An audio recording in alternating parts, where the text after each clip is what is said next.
Hi, I'm Maggie, and I have a Maggie Ann's Psychic World Facebook that has been there since 2012, and on Twitter, Maggie Ann's Psychic World. I'm going to talk about my experiences in 2006 of having, excuse me, multiple deaths in my family. Traditionally, this doesn't happen to most people, but I had three, and my grandfather, who I am the closest to in the world of anyone who lived in my life, and his picture's up here. He was my grandmother's second husband. My biological grandfather was missing during World War II, and in 1943 he enlisted twice. And then my grandmother remarried, and Arnold, my grandmother, married, introduced my mom and dad, yes. And that's how I got here. So my grandfather and I have been really close, and my grandmother raised me, and I lived in the same household with my grandparents, and I was bonded with my grandfather. And the kind of bonding where you hold on to the leg, when you're little and they're saying, go sit down someplace because you don't want to let go. I was really tight with my grandfather, my step-grandfather anyway. He went into the emergency room the same year in October. And so I had multiple experiences in 2006. When my father died in January 2006, and then my uncle, my mother's brother, died in August in 2006, my Uncle Mike. And then my grandfather went into the emergency room with some strange thing. They couldn't pinpoint what it was and why it was happening to him in October of 2006. And then my mother died in December of 2006. And my mother and father were never married. So they never lived together. It was just the way God intended it to be. And he knew from the beginning all this was going to happen. I was having signs of God was prepping me, that he was at my side from the very beginning, but I didn't know it. I didn't know what was going to unfold in my life in 2006. Everything was a complete surprise. So the first sign, now these are not coincidences. These actually were clues that I was not alone. Whether it was the divine spirit, Jesus, holy God, or all the above, I was not alone through all of this. In January in 2006, I was pushing a shopping cart from the parking lot. I pulled one that was left out astray, and there was a card in it, and in the kiddie seat. And I looked at it, took a peek, and it was a grievance card that somebody had left. And so I put it in my car thinking, maybe somebody in my life will pass away, a friend have something happen, and I could send this to him. I'll just save it. Put it in my car, didn't think anything of it. And then I had a dream.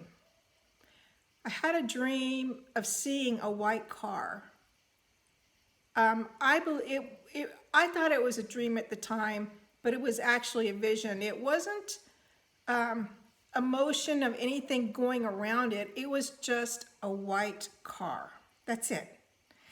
And so after that, I was entering contests thinking I'm going to win a white car. Why is this white car shown to me? For some reason, I had no idea why I was seeing this white car.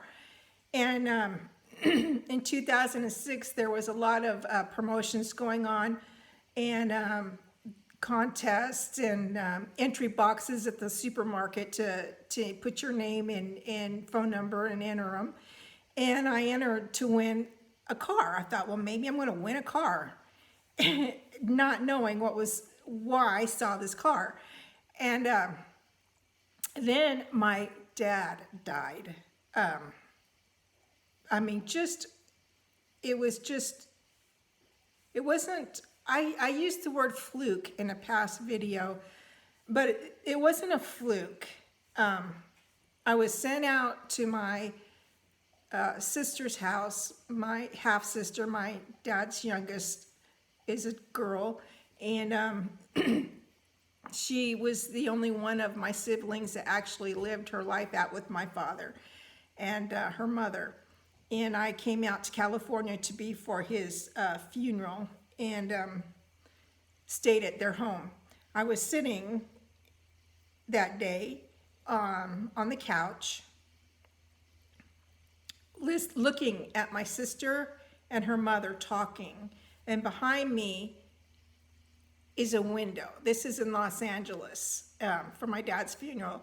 There was a there's a window, cars going by, and street. It's a busy area, and my sister and her mom look out the window, and they're grieving, and they're crying, and they're trying to hold it together. And my sister says, "Oh, the limo's here." And I turned my back to look out the window, and it was a white limo. There was a white limo there. I mean, it just hit me like a ton of bricks. It was exactly what I saw. It was the vision that I saw, this limo there. And I was just like, when I saw it, I mean, it was just like, you couldn't get away from it. It was what I saw. And wow, a white limo. And then, that took place, and that in itself was really hard on me because my father didn't raise me. I met him when I was 12, and I tried to fit in the family and be a part of it, but I'm English speaking only, and my father's side is Hispanic, and I don't know Spanish, so I had a little handicap there. Anyway, it was a really beautiful wake and a really beautiful ceremony and all, but I later had complications with my sister and money. So that became a burden on me. And then my uncle, I had been supportive of my father's side because I could see what they were going through, and I was trying to hold them up. And then my father, my uncle died, and he had been suffering for years with cancer, and that was expected, but what it did is it eliminated, it isolated me from having my cousins or people that I could lean on or confide in or be part of that I grew up with. These people are the people I grew up with, my cousins. And I'm dirt bike riding with them. They taught me how to dirt bike ride, and camping and motorcycle riding and fishing and all that were with my boy cousins. And once that happened, they went to take care of their business, and I was pretty much isolated from them because of their grievance. Then my grandfather went into the hospital in emergency. And we didn't know why. The doctors didn't know why. They just thought that he was having some kind of a mental breakdown. His love just died a couple years before that, and his health was diminishing, and something broke in him, and it wasn't a stroke, but he couldn't remember anybody. He just lost consciousness of what was going on around him just suddenly. And so I flew out to California to be there for him, to support him. I love my grandfather, I mean, I adore this man, and I wanted to be supportive of him, but he is my step-grandfather. We are not blood related. And so his side of his family, his brother and his brother's wife, were coming in to the situation and being a part of it and trying to cast me out because they knew I would protect him. They knew my bond with my grandfather. They knew that I wasn't going to let him die, that I was going to be supportive. They didn't want me there. They didn't want it. They were expecting him to pass away. There's the beneficiaries, and there was his brother to his work benefits that he had as electrician, and his sister and I were supposed to be beneficiary in, I believe, a savings or a checking account he had, and they were ready to collect, and I wasn't ready to let my grandfather go. I stood by my grandfather. I wasn't going to let him go. Then suddenly, his brother's sister started writing checks out of my grandfather's account thinking he was going to die. The doctors were telling him he looked like he was in a coma, and I wouldn't let him go.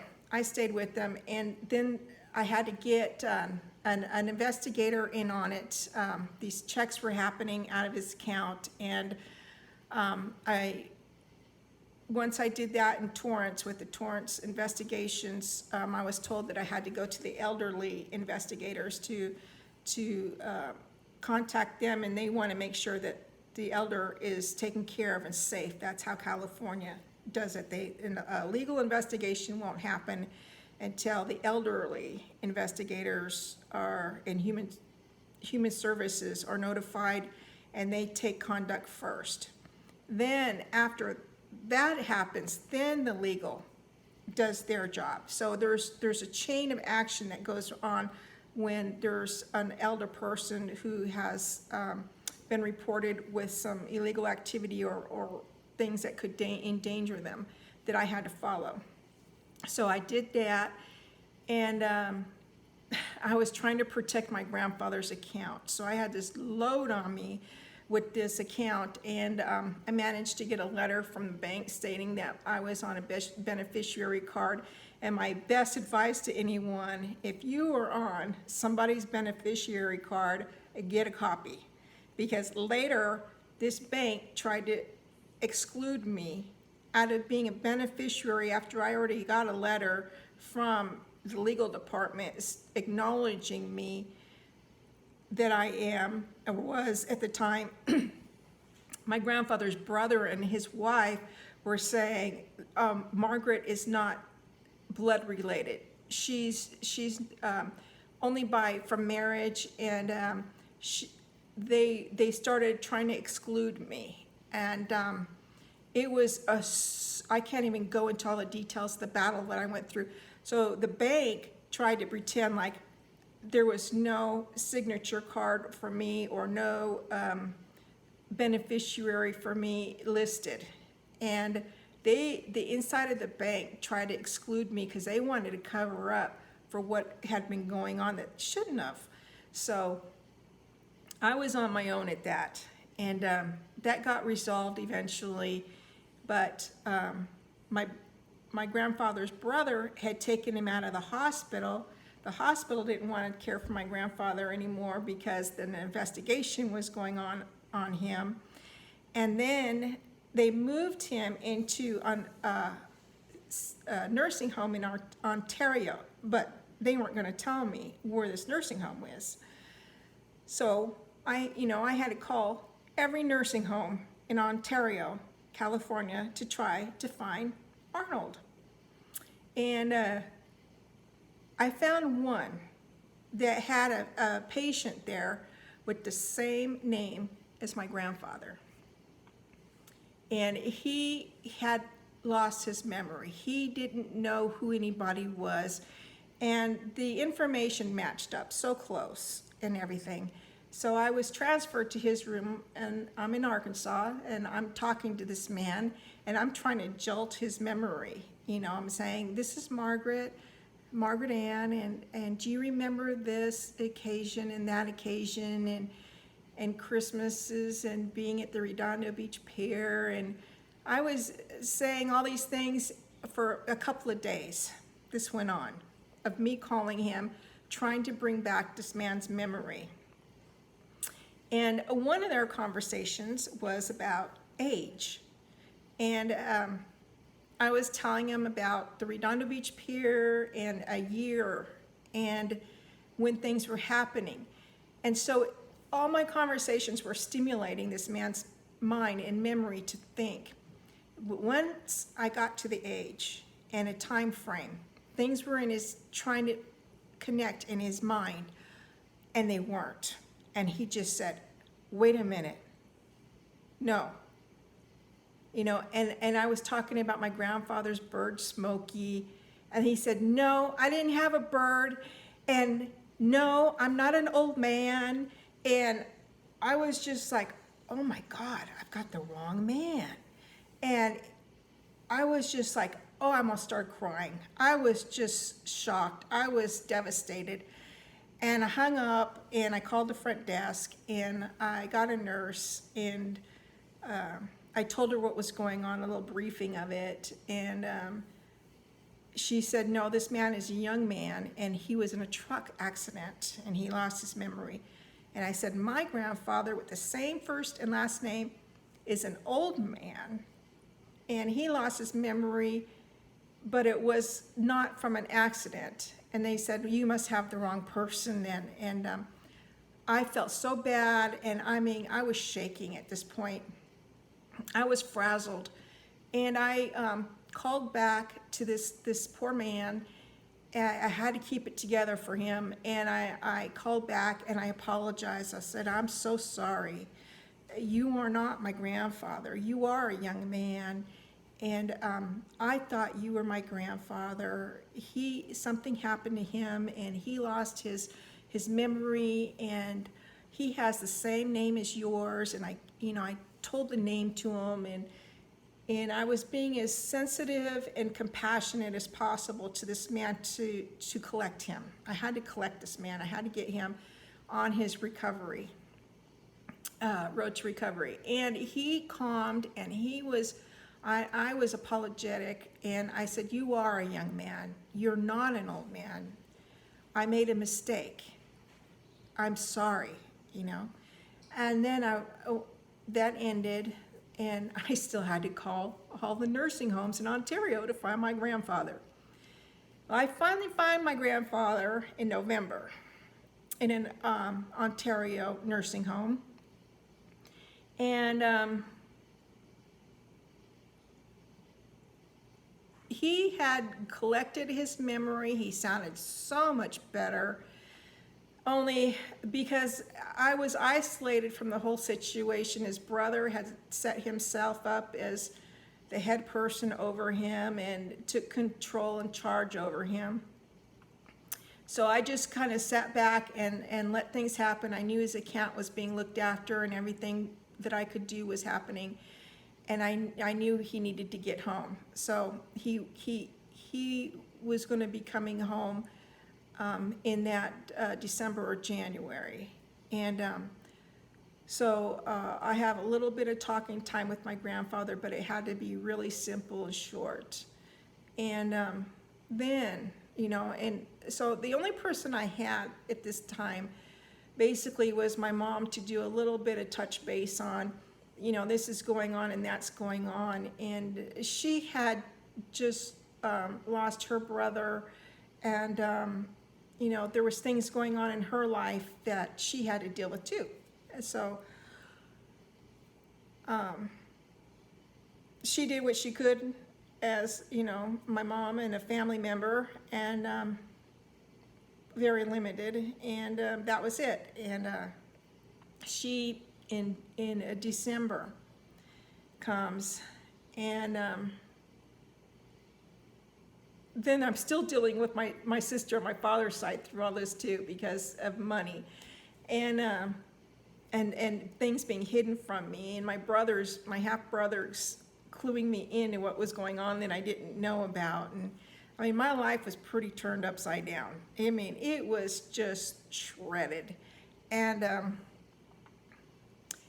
My mother apparently in December went out to go get some cheesecake, and she's diabetic, and she also has really bad asthma and breathing problems, and she was on a lot of medication in a government assisted living home that she waited 2 years to move into.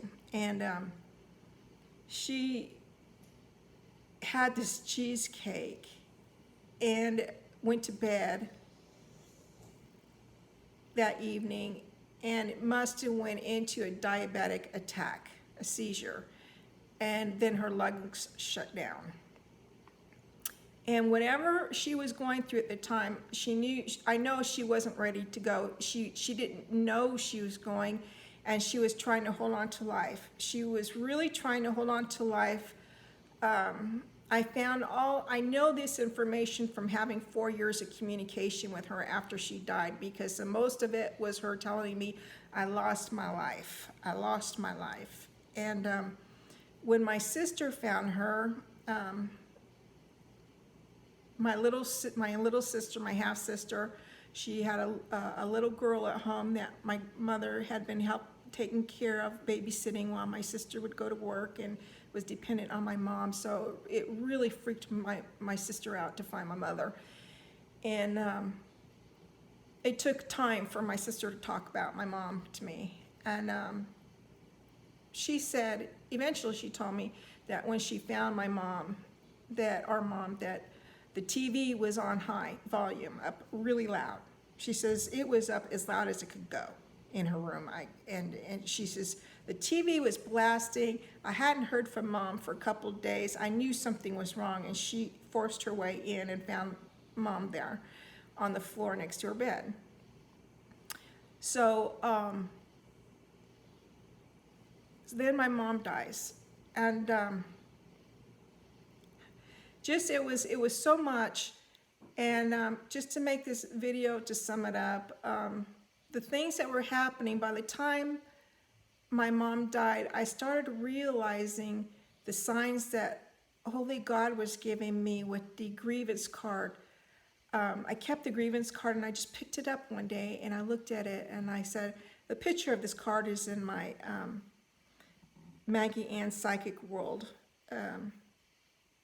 as a memory in a photo album. And I pick it up, and it dawned on me, this card was meant for me. This card was not meant for me to give to somebody. This card was meant for me. This was my gift to tell me I was not going to be alone. And there were accumulation of signs happening all along the way telling me that I was not alone. And because of my relationship with Holy God and Jesus, I tuned in. That was my support. That is the only support I had. I went into a church in Fayetteville, Arkansas that I would visit periodically. And I went there when nobody was there, and I had cleansed myself. I went in there, emptied all my garbage. I said, I've got to clean out my house, my temple, and get, tune in with God. I mean, I don't have anything else. This is all I have. And got myself tuned in with God. I spent over an hour just getting rid of anything that was bothering me or laying on my conscience, or all of it. All my sins, I just had to cleanse myself. And then I welcomed Jesus in to take control, to control what was going on around me, to help me get through all of it. And I had, this was not like a reborn again. I've been a part of Jesus and Holy God from, I think, childhood. I was, from family and just my experiences. I've always been, curious about it, and went into different churches in California and to see what people were learning and practicing. I wanted to know. And there was a lot of similarities, a lot of common interests, and things were being shown to me that this was real. This isn't just a make-believe thing. I knew there was reality to it. And anyway, after my mom died, I was driving home. I went through 3 jobs through all this too. I went through 3 jobs because, I had to miss work and a lot of things were going on. People at work were not supportive. They were abusive about it. They didn't want to be nice. They didn't care. And I even had really sarcastic comments about, wow, if my dad died, I'd be crying right now, and just mean things, just they didn't know what I had to support myself through. And I finally got a job in food service in Springdale Hospital, and I was being physically abused there. It was 12-hour shifts, and I went through a lot of abuse through 2006 to 2007, and just the 2008, I was starting to feel some levy, some of it lifting off. I started feeling all the pressure, all the changes starting to go, but I had, injuries from my job in 2007, and a workers' comp would not even look at my medical reports, and I mean, it was just a lot. And in 2007, after I started having these communications with my mom on my AT&T sheets that you can see on other videos, and my Maggie Ann's Psychic World of my communications with the afterlife of my mother, I was driving home one spring on Highway 45 coming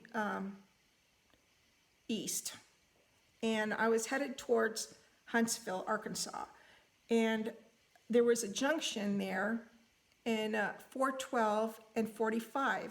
There was a gas station right at the junction, a Y, and there was this huge rainbow that was so fluid and thick with colors. It was like you can touch it. It was just the most beautiful rainbow I'd ever laid my eyes on. And I'm driving thinking, oh my God, look at this rainbow across the highway. I pulled into this gas station there, and I said, I gotta show these people, I don't know anybody inside, not a soul. I walk in there and I tell the man who's sitting in there, I said, you guys gotta come out and see this rainbow. It's beautiful. It's the most beautiful rainbow I'd ever seen. And they're sitting there, and there's a chef, a cook there, and it was a store, mini mart in food service. And they're having their coffee looking out a window, and they were saying, yeah, we just were noticing that the field out there radiating this orange color. It was just glowing this orange color. And I said, but you got to see the rainbow that's making it. They were just fixated about looking out the window at this glowing orange off the ground.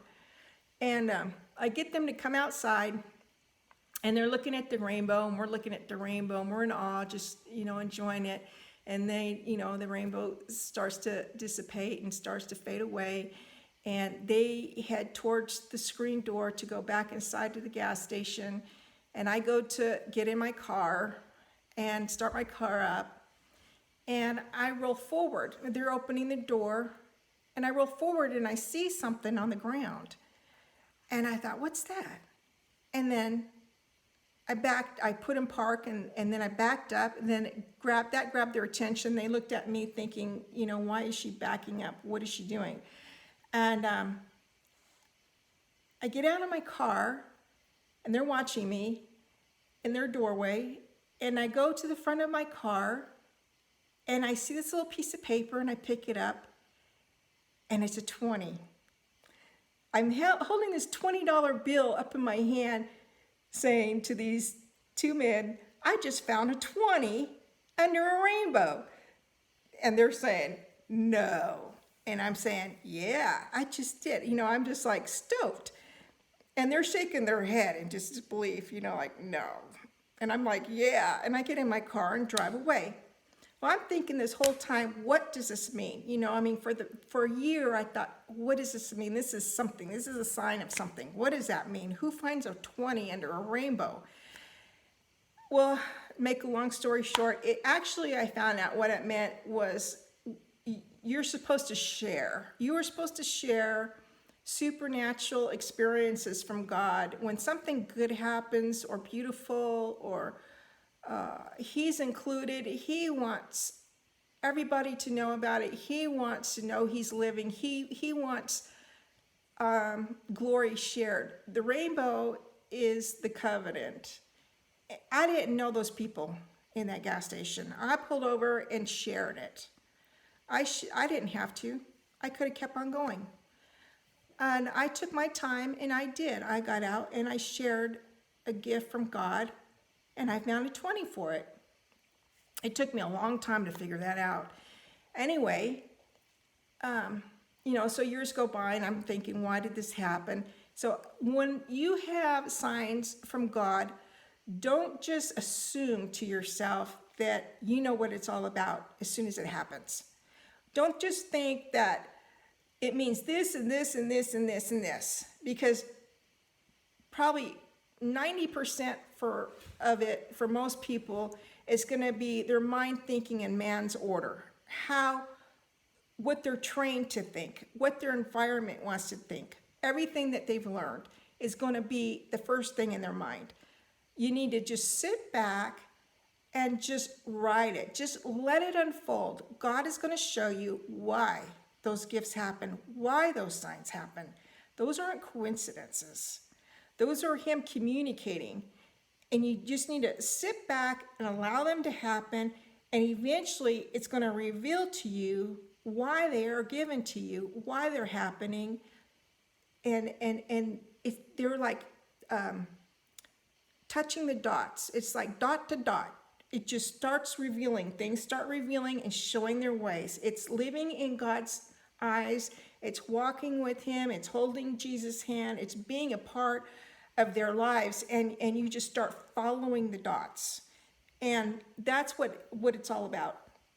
So those aren't coincidences. People need to stop just assuming things. They go, oh, this happened to me. Maybe this is going to happen. This is going to happen. I got a sign. Just sit back and let God show you what his plan is so you can actually see and learn and have a relationship with them, with the divine, the Holy Spirit, God and Jesus and Mary Magdalene and Paul and Gabriel and all of them. Let them be part of your life and stop just assuming what everything is. I'm seeing too much of that. And another thing that happened that I'll make on another video because it was just too wild, but I had another really magnificent experience that wasn't coincidental or anything like that. I wanted to share this because a lot of people think that my communications with my mother after she died for 4 consecutive years on electrical and my cell phone and such, a lot of them think that it was just I was grieving or something like that. I was not grieving. I was going through so much trauma and experiences that were, my heart at one point hurt like a sore muscle. If you lift a weight over and over and over, your arm's going to hurt. And athletes and everybody says that's good. It's good. You need, that's a good hurt. And those exercises are good hurt. But when your heart hurts because you have taken on so much burden and stress that are sudden, and it's just like shock, that tightening of the heart and squeezing and controlling it and trying to comfort it and things, my heart literally was sore like a muscle. Whenever I told people that, they said, no, that's not possible. That doesn't happen. That's just not possible. I swear to God, it is possible. And it did happen to me. As my witness, my heart hurt like a sore muscle. The things that I experienced, eventually I was diagnosed with Raynaud's. That's, my fingers were turning white. The blood was not circulating in my hands and my fingers anymore. By 2000, late 2007 and 2008, I was diagnosed with Raynaud's. My fingers were turning paper white. My toes were white. And you can look up, Google search or engine search Raynaud's and check for yourself. The things that I was going through before my communications with the afterlife, people think were grievance. This was an act of God allowing this to happen. I truly believe this. I truly believe He allowed that to happen, to be a part of my life. And He had a purpose for it, because after that, I started having even more paranormal activity that was blowing my mind. And it wasn't from my mother. It was from Holy God. And what He did is He was giving me baby steps. And by allowing my mother to do what she did in trust, was His way of gradually letting more in for me to understand, instead of just blowing me away with everything all at once. That's why I believe these communications came to me. I have other videos with stories about the communications of the afterlife that I've shared over the years. I've also have a photo album called The Tree of Life with my oak tree, and I have videos of my oak tree with the face in it, and has rays coming off its head into swirls, and it's in the bark, and it looks like a crown on his head with a star in the middle.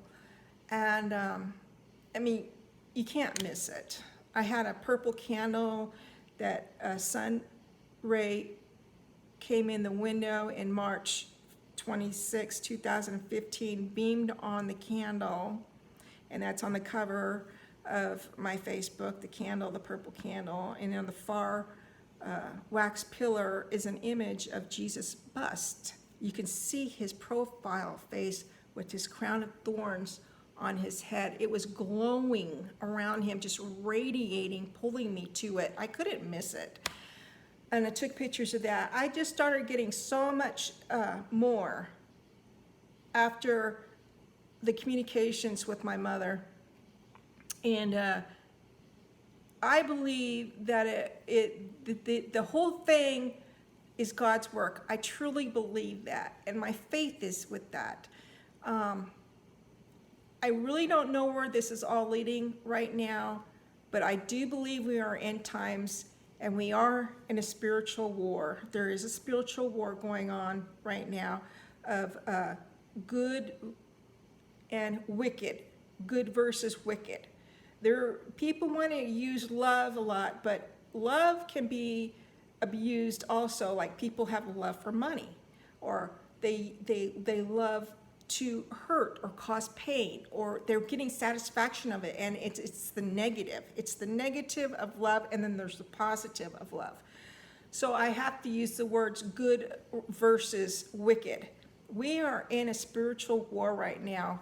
We have the access to the Holy Kingdom and all the good that's in it, and all God's acceptance and what He works with are there, and He's made it for us to have at our side.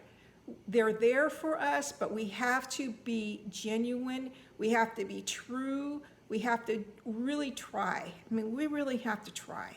We really have to work at correcting our character defects and all these situations that our environment has trained us, and get down to who we are and what our natural gifts are, and start learning to practice being a better person to ourselves and everybody else around us. We really need to pay attention.